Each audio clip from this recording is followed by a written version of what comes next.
To this story now. The South African Municipal Workers Union says it hopes to resolve a pay dispute with the city of Tshwane. Major streets were under lockdown after bus drivers blockaded roads, causing havoc.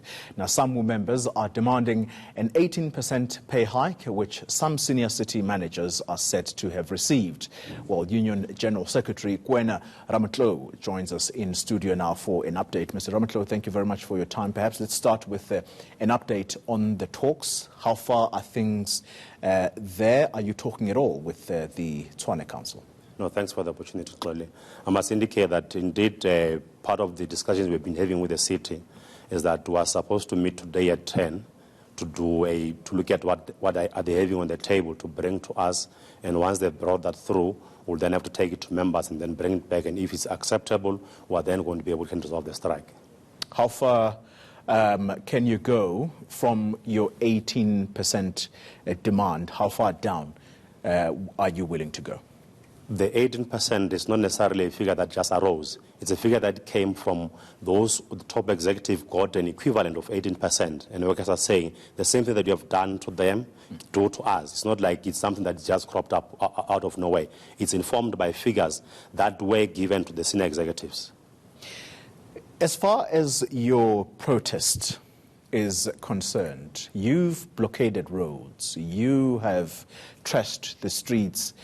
The buses that you have been using to blockade these roads, did you steal these buses from the depot? Now, in fact, it's interesting that you can ask that we have stolen them or not, while Metropolis is the one that's been guarding the same buses. In fact, the city in itself, it says they have a system that blocks buses for them not to move. It cannot be correct that it's some members or municipal workers who took them while the city towed them back to the depots. Who brought them back? It's not municipal workers. Well, if you're saying that the Metro Police is guarding them, you will also be aware that the Metro Police are your members, some of them, and they are sympathetic to the strike. So that can't be a reasonable argument, would you say? No, but I think the point which we need to make, Paul, is that what exactly are we dealing with here? We can deal with the ripple effect of what happens after the effect. The fact is that the city started the whole thing by provoking workers, by giving other workers money and leaving other workers outside. We'll deal with the ripple effect of what happened after, but at the primary point is to say, how do we resolve what is on the table to ensure that we can restore service in the city of Tshwane? Mr. Ramatlo, the country right now, as from yesterday, the unemployment rate stands at 29%. 6.7 million people are out of jobs. That city of Tshwane is the administrative capital of South Africa. That's where ambassadors from all over the world reside.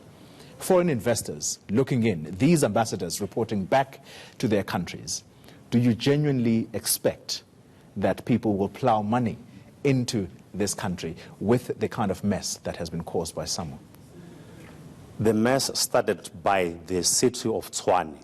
The employer started the whole thing because had the employer not selected their own friends at the top, we're not going to have what we're having now. In fact, we should be saying, what is the responsibility of the city in ensuring that it resolves what is on the table? Because there were talks that were in the LLF. The city, out of those talks, did not want to implement the full package of what was agreed upon in the LLF. They went and selected their own people.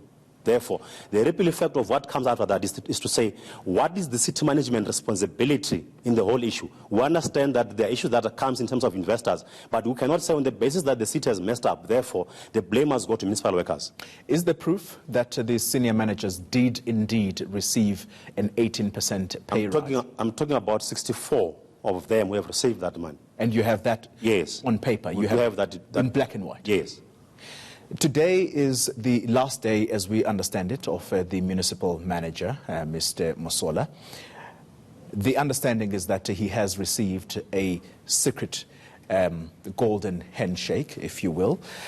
Do you have any knowledge about how much money he's walking away with, and if indeed he is taking that away with him as he walks off today? The information that we have is that he has received 7.5 million as a handshake for him to walk away. Why was it secret? The city must explain why they're hiding it, because it's them who proposed that to him. Because that's part of what angers workers now, to say, you give someone money who walks away, you give top executive money, you leave us at the ledge. What should we do? Where's the mayor, Mr. Mukhalap? Do you know? Mr. Mkhalapa, we're told, is out of the country. The acting mayor is Abel Tau, which we spoke to him on Monday around 12:30 when he said to us he's going to go to the mayoral committee to look at the issue. He has a proposal on the table that he's taking it there. We're hoping that he's going to bring today. Thank you very much for your time, sir. Thanks.